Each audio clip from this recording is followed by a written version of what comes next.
नमस्कार साथियों, स्वागत है आपका अपनी यूट्यूब चैनल पर। साथियों, आज मैं आपको कंप्लीटली पूरी प्रोसेस बताने वाला हूँ। मैंने जो अटेस्टेशन फॉर्म भरा था, स्क्रूटनी फॉर्म भरा था, वो कंप्लीटली वेरीफाई मैं आपको बताने वाला हूँ। ये मेरी सर्विस जो बुक है उसका फर्स्ट पेज है, जो कि नौकरी के बाद ही ये मिलती है साथियों। जैसे ये से आपकी जो कुंडली कह सकते हैं सरकारी कर्मचारी की। तो मैं आपको बता दूँ, लास्ट में देखो यहाँ पे मेरा लिखा हुआ है कि बिल्कुल पात्र हो आप। यहाँ पे देखो, फाइनली ये यहाँ पे लिखा हुआ है कि पात्र, इसको आप अच्छे से देखो, पात्र, ये मेरा वेरीफाई हुआ है और कंप्लीट होने के बाद ही पात्र लिखा जाता है साथियों। तो यहाँ पर जिन लोगों ने मेरा जो डीवी किया था, उन्होंने अपने यहाँ पे सिग्नेचर कर रखे हैं। ये इन लोगों ने परमानंद मिश्र के नेतृत्व में, जो दस्तावेज परिनिरीक्षा अधिकारी था, उसके आप हस्ताक्षर देख सकते हैं। यहाँ पे ये लिखा हुआ है, परिनिरीक्षा दस्तावेज परिनिरीक्षा अधिकारी परमानंद मिश्र, इसके हस्ताक्षर देख सकते हो। मेरा डीवी जो हुआ था वो 19/10/2022 को हुआ है। अब इसको मैं आपको बड़ी बारीकी से आपको शुरू से एंड तक समझाने वाला हूँ। आप आराम से देखते रहना, कोई भी गलती ना हो, इसलिए मैं सरकारी कर्मचारी के तौर पे आपको ये कंप्लीट जो मेरी प्रोसेस हुई है उसको बताने वाला हूँ। यहाँ पे आप देख सकते हो, जो मैंने आपको व्हाट्सअप नंबर प्रोवाइड करवा रखे हैं, वो ही मेरे व्हाट्सअप नंबर यहाँ पर शो हो रहे हैं। ठीक है, तो ये आप देख सकते हो, ये मेरे खुद के व्हाट्सएप नंबर है। कुछ मैंने निजी जानकारी अपनी जो है ब्लर कर दी है। तो आप देख सकते हैं यहाँ पे, ये शिक्षा संबंधी, ये तो सर्विस बुक का है। सर्विस बुक जब आप जॉइनिंग कर लोगे, आप जिस भी डिपार्टमेंट में जाओगे तो आपकी सर्विस बुक बनेगी। वो आपकी जॉइनिंग से लेकर आपकी जो बिल्कुल जब तक चलेगी, वो कब तक, जब तक आप रिटायरमेंट होंगे तब तक ये चलेगी आपकी। ठीक है, तो ये कुछ निजी जानकारी है, इनको मैंने, अब जैसे मेरा ये एप्लीकेशन फॉर्म था, मेरी यहाँ पे उन्होंने जो रैंक है वो दिखा रखी है, रोल नंबर है वो लिख रखे हैं, इस तरीके से सारी चीज़ें हैं। और उसके बाद यहाँ पे मैं आपको बता दूँ, ये मेरा एप्लीकेशन फॉर्म था। एप्लीकेशन फॉर्म आपको लगाना होता है इस तरीके से। ये मेरा अटेस्टेशन फॉर्म आ गया। यहाँ से आपको अपनी प्रोसेस स्टार्ट करनी है। ये आपके पहले से ही आपको भरने हैं। ठीक है साथियों, इनको कंप्लीटली भरने के बाद, जैसे आपको रोल नंबर, आपका सरनेम आना चाहिए, नाम आना चाहिए। सरनेम नहीं लिखे तो कोई बात नहीं, रोल नंबर है, मेरिट नंबर है, जो भी अभी आपका फर्स्ट में कोई रोल नंबर है, रोल नंबर तो है, मेरिट नंबर तो कोई होगा नहीं। उसके बाद आपको नाम लिखना है, आपका विलेज, डिस्ट्रिक्ट वगैरह जो भी है, विलेज वगैरह मैंने यहाँ लिख रखा है। उसके बाद नेम इन फुल, एड्रेस वगैरह ये यहाँ पे देख लीजिए, आप लिख रखा है मैंने, पिन कोड वगैरह सहित। इनमें तो आपको कोई दिक्कत नहीं आ रही होगी। फादर मदर है तो उन पे राइट का निशान कर दिया, हस्बैंड वाइफ कुछ नहीं है तो कोई दिक्कत नहीं है। अब जब सबसे ज़्यादा इश्यू जो आ रहा है जो विद्यार्थियों को, वो इसमें आ रहा है आपकी डेट ऑफ बर्थ को लेकर। देखो, डेट ऑफ बर्थ वाला ऑप्शन यहाँ पे है, ये रहा डेट ऑफ बर्थ वाला। अब मेरी डेट ऑफ बर्थ 2 दिसंबर 1992 है। ठीक है, उस समय जब मैंने ये कंप्लीट किया था तो उस समय मैं 30 साल 31 दिन का था, तो मैंने यहाँ भर दिया। अब इसमें आ रही है दिक्कत एज ऑफ मैट्रिकुलेशन में। इसमें साथियों, आप 10वीं जब आपने पास की थी उससे लेकर और वर्तमान में आप जब फॉर्म सबमिट कर रहे हो, तब की एज आपको यहाँ पे ऐड कर देनी है। ठीक है, तो इसमें कोई बड़ी इश्यू की बात नहीं है साथियों। ठीक है, इसको आप भर देना है। उसके बाद आपको आपका बर्थ पैलेस भर देना है, आपका गांव भर देना। डिस्ट्रिक्ट मैंने मेरा भर दिया, राजस्थान, करौली जो भी है। ठीक है, मैं मेरे जो पर्सनल चीज़ें आपको इसलिए बता रहा हूँ कि आप भी एक सरकारी कर्मचारी के तौर पे हमसे जुड़ने वाले हैं, इसलिए कोई आपका थोड़ा-सा भला हो जाए, आपको चीज़ें समझ में आ जाएँ, इसलिए मैं ये सारी चीज़ें मेरी खुद की मैंने इसलिए बता रहा हूँ कि बहुत सारे विद्यार्थी छोटी-छोटी बातों को ही नहीं नहीं समझ पा रहे हैं। इसलिए मुझे मेरी पीएफ फाइल से ये चीज़ें निकालनी पड़ी और तब आपको ये बता पा रहा हूँ मैं। देखो, एक विद्यार्थी स्टेट रिलीजन में क्या भरूँ सर, इसके बारे में पूछ रहा था, तो भैया इसमें हिंदू भर दो। अगर आप शेड्यूल कास्ट से हो तो यस, एसटी कर दो, ठीक है? और नहीं हो तो नो कर दो। ठीक है, उसके बाद अगला जो फॉर्मेट है वो ये है साथियों, इसमें आपको एजुकेशन क्वालिफ़िकेशन वगैरह वो शो करनी है। ऊपर लिख भी रहा होगा 15 ईयर का, यहाँ पे देखो, यहाँ पे दिख नहीं रहा है थोड़ा, education qualification showing palace of education with year school and college since 15 years. ठीक है, तो मैंने यहाँ पे मेरे 15 ईयर्स भी नहीं हुए थे, इनमें मतलब नहीं बैठ पाया था जुगाड़। तो यहाँ पे देखो, इसमें एक तो दे रखा है name of school, college with full address. ठीक है, तो यहाँ पे फुल एड्रेस के साथ में ये चीज़ें शो करनी है, जैसे कि मेरा यहाँ पे गवर्नमेंट सीनियर सेकेंडरी स्कूल जो भी था मेरा, ये यहाँ पे मैंने दर्शा दिया है। ये पिन कोड नंबर आपको वहीं के हैं लिखने हैं जहाँ आपका स्कूल है साथियों। अब इनको कैसे ढूँढोगे? तो इनको आपको ढूँढना है किससे? इनको आपको ढूँढना है किससे? आपको मतलब जो गूगल से ढूँढ लेना, ठीक है? गूगल पे वो जगह का नाम डाल देना और जगह के नाम पे पिन कोड ढूँढ लेना। अब मैंने डेट ऑफ एंटरिंग यहाँ पे डेट ऑफ एंटरिंग दे रखी है और डेट ऑफ लिविंग दे रखी है। मैंने सोचा कौन इतना माथापच्ची करेगा, ठीक है? एग्ज़ामिनेशन डे ये जो भी है 6 से 8वीं क्लास तक की मैंने एक ही स्कूल से पढ़ाई की थी, तो मैंने यहाँ पे भर दिया 2002 से लेकर और 2005 तक का जुगाड़, ठीक है? उसके बाद दूसरे नंबर पे मैंने दूसरा स्कूल भर दिया 2006 से 7 तक मैंने एक स्कूल में पढ़ाई की थी, वो 10th की पढ़ाई की थी, ठीक है? उसके बाद मैंने तीसरे नंबर पे मेरा स्कूल भर दिया, ये इसको भी मैंने 1 साल दूसरे स्कूल से पढ़ा था, 2008-2009 से 12वीं क्लास पास की थी। उसके बाद 12वीं के बाद तो आप जानते ही हो ग्रेजुएशन करना होता है, तो मैंने फिर ग्रेजुएशन की थी, गवर्नमेंट कॉलेज से की थी 2009 से लेकर 2003 तक 3 साल का जुगाड़ यहाँ पे हो गया बीए का, ठीक है? उसके बाद सारा एड्रेस वगैरह भर दिया मैंने, जो भी पिन कोड नंबर थे वहाँ के वो भर दिए। उसके बाद मैंने बीना मेमोरियल से बीएड किया था, ठीक है? तो बीना मेमोरियल बीएड कॉलेज भर दिया यहाँ पे, 2013 से 2014 का 1 साल का जुगाड़ यहाँ से सेट हो गया। ऐसे आप काउंट कर लो मेरे 15 साल भी नहीं हुए थे, तो आप घबराइए मत। वो बताते हैं कि आप अधिकतम 15 साल का दे सकते हैं, ठीक है? आप चाहो तो आप 6वीं क्लास से दे सकते हैं, 5वीं क्लास से दे सकते हैं, मतलब 15 साल का जुगाड़ आपके पास है। डेट बाई नहीं है तो आप ईयर्स में भी शो कर सकते हैं, इसके लिए आप बाहर नहीं होंगे। तो इसमें देख सकते हैं, मैंने मेरा ये करने के बाद मुझे वेरीफ़ाई किया था।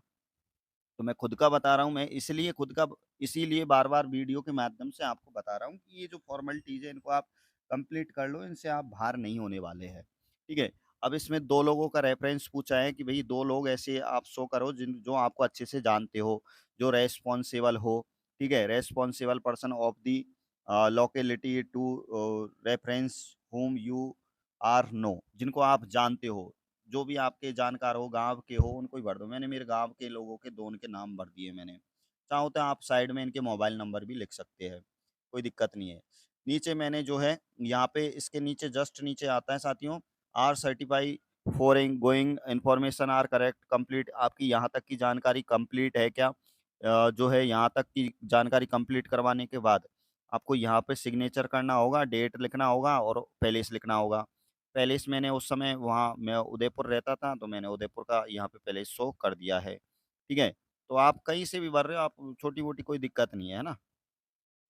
उसके बाद अगला है ये गजिस्ट्रेट अटेस्टेशन फॉर्म पे ये गजिस्ट्रेट ऑफिसर का यहाँ पे होता है, तो मैंने ये गजिस्ट्रेट ऑफिसर का यहाँ से करवा लिया है, रेलवे चिकित्सालय से राणा प्रताप नगर से मैंने ये करवा लिया। ये आपको भी करवाना होगा। ये यहाँ तक की कंप्लीट जानकारी होने के बाद अब आपका आता है विस्तृत आवेदन पत्र। साथियों विस्तृत आवेदन पत्र को आपको अच्छे से भरवा लेना है। ये कहाँ से भरेगा? ये एसएसआईडी से आपको भरवा लेना है, कोई दिक्कत नहीं है, ठीक है? इसको आप समझिए थोड़ा-सा। यहाँ पे विस्तृत आवेदन पत्र में आपने जो एप्लीकेशन फॉर्म में जो फ़ोटो लगाया था वही लगाना है। उसके बाद इधर का जो फ़ोटो है वो प्रेज़ेंट वाला लगाना है मतलब अभी लेटेस्ट वाला ही आपको लगाना है। ठीक है? यहाँ पे रोल नंबर आ गए, यहाँ पे आवेदन क्रमांक आ गए, यहाँ मेरिट क्रमांक आ गए। केवल अंतिम परिणाम हेतु ही आपको मेरिट जो नंबर लिखने हैं लेकिन जब तक हमारा मेरिट वाला आया नहीं तो इसलिए ए ने कर दिया यहाँ पे। उसके बाद postal order bank draft number यहाँ पे ये शो कर दिए, पेन से ही शो करने हैं ये। क्योंकि ₹100 का आपको चालान कटवाना पड़ेगा एसएसवाईडी से, तो वो नंबर आपको यहाँ दर्ज करने हैं, ठीक है? तो ये दर्ज हो जाएँगे, कोई दिक्कत नहीं है। उसके बाद यहाँ पे नीचे लिखा हुआ है, इनको आप आराम से पढ़ लोगे। सामान्य के लिए अगर ईडब्ल्यूएस लागू है तो ठीक है हाँ कर देना, लागू नहीं है, मेरे ऊपर लागू नहीं था तो नहीं कर दिया मैंने, ठीक है? उसके बाद शहरिया से हो तो 12 किशनगंज इधर से हो तो उधर कर देना। फिर इसमें लिखा हुआ है क्या आप अनुसूचित क्षेत्र के निवासी है? तो नहीं है भई अनुसूचित क्षेत्र के। अनुसूचित क्षेत्र के निवासी है परंतु गैर अनुसूचित क्षेत्र के पद हेतु चयन चाहते हैं, लागू नहीं है ये अपन पे, ठीक है? जिन पे लागू है वो बात अलग है। उसके बाद यहाँ पे मूल निवास आ गया, करौली आ गया, जन्म स्थान आ गया, ये आ गया, ठीक है? टिप्पणी मुझे कोई टिप्पणी नहीं चाहिए, ठीक है? तो इस तरीके से ये फॉर्मेट आगे बढ़ा और उसके बाद आपको पता है यहाँ आवेदक का नाम आता है, यहाँ जो भी है अंग्रेजी में लेटर्स में पिता का नाम आता है, आवेदक की जन्म तिथि आती है। ये देखो इन्होंने वेरीफ़ाई कर रखा है यहाँ पे। नागरिकता है, पेन तो अपन को चलाने का अधिकार ही नहीं है। यहाँ पे जो भी तिथि थी वो आ गई, ठीक है? वैवाहिक स्थिति आ गई, अगर विवाहित हो तो यहाँ पे हाँ आ जाता, विवाहित अविवाहित है तो यहाँ पे मैंने कुछ भी नहीं शो किया, देखो कोई दिक्कत ही नहीं है। आप वैसे ही घबरा रहे विवाहित, अनमैरिड, मैरिड के लिए, ठीक है? कोई दिक्कत नहीं है। विवाह अगर हो चुका है तो यहाँ पे विवाह का विवरण आ जाता है साथियों। विवाह विवरण विवाह होने की स्थिति में है ये। अगर पति है तो पति का नाम शो हो जाएगा, पत्नी है तो पत्नी का नाम हो जाएगा और विवाह की तिथि लिख देना यहाँ पे। विवाह स्थान लिख देना, पंजीयन संख्या लिख देना, पंजीयन स्थान लिख देना, पंजीयन अधिकारी का नाम लिख देना। अब ये आपको चाहो तो आप ये ऐसा कर सकते हो कि भली से आपने एप्लीकेशन फॉर्म में आपका उस समय विवाह नहीं हुआ, लेकिन अब विवाह हो गया तो फॉर्मेट में दे रखी है चीज़ें, तो आप यहाँ भर सकते हो, चाहे पहले आपने शो किया या नहीं किया। इसको अच्छे से सुन लो आप, ठीक है ना? उसके बाद आगे चलते हैं। उसके बाद अगर आपके बच्चे हो गए हैं तो बच्चे शो कर दो, उनका जन्म दिनांक भर दो, ठीक है? जीवित पुत्र, पुत्रों का नाम, जन्म दिनांक, ये सारी चीज़ें आप भर सकते हैं, लेकिन 2 से ज़्यादा नहीं होनी चाहिए। कुल संतान संख्या 1/6/2002 से पूर्व, ठीक है? उसके पश्चात कितनी है वो आपको यहाँ शो करनी है। पत्र व्यवहार का पता वगैरह जो भी है यहाँ पे आ जाएगा। पत्र व्यवहार का मोबाइल नंबर पता है, तो यहाँ पे ये देखो जो मेरे मोबाइल नंबर आ गए यहाँ पे, ये मोबाइल नंबर आ गया और एड्रेस आ गया, यहाँ मेरा मोबाइल नंबर आ गया 7891730081, जो व्हाट्सएप नंबर भी है मेरे। तो ये सारी चीज़ें, एड्रेस आ गई यहाँ पे, स्थायी पता आ गया। अब से ये है आपको ध्यान रखने वाली चीज़ें देखो, शैक्षणिक योग्यता। शैक्षणिक शैक्षणिक योग्यता यहाँ पे ये 13 नंबर पॉइंट दे रखा था। इसमें सेकेंडरी का आ गया, रोल नंबर आ गया, जो भी मार्क्स है वो आ गए, ठीक है? तो ये इस तरीके से आ जाएँगे आपके, ठीक है? भई ज़्यादा नंबर हमारे थे नहीं इसलिए। उसके बाद ये आपको यहाँ पे जो भी आपके पास हैं, जो चीज़ें हैं आपके पास यहाँ शो कर देनी है आपको, ठीक है? इसको आपको अच्छे से भरवा देना है अपने डॉक्यूमेंटों से, ठीक है? इंटरशिप वगैरह कुछ है नहीं है तो कोई दिक्कत नहीं है ना? इनमें ज़्यादा कुछ भी बात है नहीं है। ठीक है, इनमें कुछ नहीं है, खाली छोड़ देना है, इसको देख लेना आप, है ना? उसके बाद देखो मेरे पास यहाँ पे क्या लिखा हुआ है, शपथ पत्र के बारे में साथियों। शपथ पूर्वक घोषणा करता हूँ अर्थात आवेदन पत्र की सभी प्रविष्टियाँ संलग्न अभिलेख मेरी व्यक्तिगत जानकारी और विश्वास के अनुसार सत्य और संपूर्ण है। मैंने कोई तथ्य नहीं छिपाया, यदि इस आवेदन पत्र में दी गई सूचना झूठी या गलत पाई जाती है तो आयोग मेरे विरुद्ध नियमानुसार कार्रवाई कर सकता है, लिखा हुआ है देखो, कार्रवाई कर सकता है। मैंने आयोग मैंने आयोग के उपबंध नियमों को ध्यानपूर्वक पढ़ लिया है और मैं उनका पालन करने का वचनबद्ध हूँ। मैं अपने कार्यालय विभाग के अध्यक्ष को लिखित रूप में सूचित कर दिया है कि मैं इस पद या परीक्षा के लिए आवेदन कर रहा हूँ। मैं यह घोषणा करता करती हूँ कि 1 से 2002 को या उसके पश्चात 2 से अधिक संतान नहीं है। जो लागू ना हो उसे काट दें। ठीक है, स्थान लिख दिया, डेट लिख दी। लेकिन मेरे पास शपथ पत्र नहीं थे, ये दहेज वगैरह जो भी थे, ये लेकिन ये मैंने ऑफलाइन डीबी में ले गया उस समय का था ये। तो मैंने लिख दिया कि भैया आयोग द्वारा मांगे जाने पर उक्त धूम्रपान, दहेज संबंधी, संतान संबंधी शपथ पत्र में स्वयं प्रस्तुत कर दूँगा और मैंने सिग्नेचर मार दी और डेट लिख दी ये लो। ठीक है? तो इस तरीके से आगे की प्रोसेस शुरू करते हैं। यहाँ पे वही शैक्षणिक योग्यता का संलग्न संख्या आ गई यहाँ पे। संलग्न सूची देखो यहाँ पे ये रही संलग्न सूची। संलग्न सूची में आपको क्या भरना है देखो अंक पत्र। सेकेंडरी स्कूल की है तो यहाँ पे रोल नंबर आ गए और कितने तारीख को पास किए वो आ गया। संलग्न संख्या आपको एन कर दिए मैंने तो नीचे। उसके बाद ऐसे मतलब 12वीं की आ गई, 12वीं के रोल नंबर आ गए, यहाँ पे कितने तारीख पास किए वो आ गई। उसके बाद स्नातक की आ गया, उसके बाद ये आ गई, सारी चीज़ें आ गई, डिग्री आ गई, है ना? ये सारी चीज़ आ गई, उपाधि आ गई, जो भी है बीएड वगैरह जो भी किए मैंने, जाति प्रमाण पत्र उनके आ गई, ये सारी चीज़ें आ गई यहाँ पे, है ना? तो इस तरीके से ये सारी चीज़ें आपको क्या करनी है, ध्यान रखनी है। उसके बाद आगे चला, सिग्नेचर मार दिए, हस्ताक्षर का जो भी आता है वो। उसके बाद देखो ये इन्होंने ही हाँ, हाँ, इन्होंने ही किया, पेन तो अपन चला ही नहीं सकते हैं। उन्होंने ये सारी चीज़ें, क्या आवेदन पत्र स्वयं हस्ताक्षरित पूर्ण प्रविष्टियाँ सही प्राप्त हुआ है? तो उन्होंने कह दिया कि भैया हाँ। ठीक है, क्या हस्ताक्षर 2 फोटो निर्धारित स्थान पर चिपकाए हुए? बिल्कुल हाँ। क्या आवेदक भरी गई श्रेणी वर्ग हेतु पात्र है? बिल्कुल हाँ। क्या आवेदक ने निर्धारित तिथि से पूर्व शैक्षणिक योग्यता पूरी कर ली? बिल्कुल हाँ। क्या आवेदक वांछित अनुभव पूरा करता है? बिल्कुल। क्या आवेदक नियमानुसार आयु सीमा में है? बिल्कुल है। इस तरीके से अगर आयु सीमा में कोई छूट का कारण है, तो साथियों वो छूट का कारण, चाहने का कारण यहाँ लिखा जाता है। आवेदक को स्पष्ट रूप से प्रवेश चयन हेतु अनुमत किया जाए। बिल्कुल इन्होंने हाँ वाले निशान हाँ पर टिक कर दिया। ठीक है? और उसके बाद इन्होंने क्या किया कि निम्न कारणों से अस्थायी या सशर्त रूप से प्रवेश चयन हेतु अनुमत किया जाए, अपात्र घोषित किया जाए तो अपात्र पर कर देते, इन्होंने लिख दिया कि भैया पात्र हो आप, एलिजिबल हो, बधाई हो, ठीक है। इस तरीके से इन्होंने अपने-अपने जो भी चेक करने वाले 3 लोग थे, इन्होंने अपने सिग्नेचर मार दिए और दस्तावेज परिनिरीक्षा अधिकारी ने यहाँ पे अपना नाम लिख दिया और यहाँ पर ये सिग्नेचर मार दिया और यहाँ पर अपनी क्या लगा दी, मोहर लगा दी। इस तरीके से साथियों आप ये मेरी पीए फाइल से मैंने सर्विस बुक से मेरा ये फॉर्मेट निकाला है। ये इस तरीके का जब आप जॉइनिंग कर लोगे, तो उसमें आप ये सारी चीज़ें आपको ये भरनी होंगी, अकाउंट नंबर, पैन नंबर, ये थंब वगैरह ये सब अलग-अलग उँगलियों के ये भरने और लगाने होते हैं इस तरीके से, ठीक है? तो ये इस तरीके से आपको स सारी प्रोसेस कंप्लीट कर लेनी है और अभी भी अगर कोई दिक्कत आए ना, अब तो यार तुम्हें कोई अधिकार ही नहीं है फिर मेरे से पूछने का। अब तो मैंने सारी जानकारी मेरी बिल्कुल सार्वजनिक कर दी है। मेरी निजी जानकारी सार्वजनिक कर दी है तुम्हारे हित के लिए।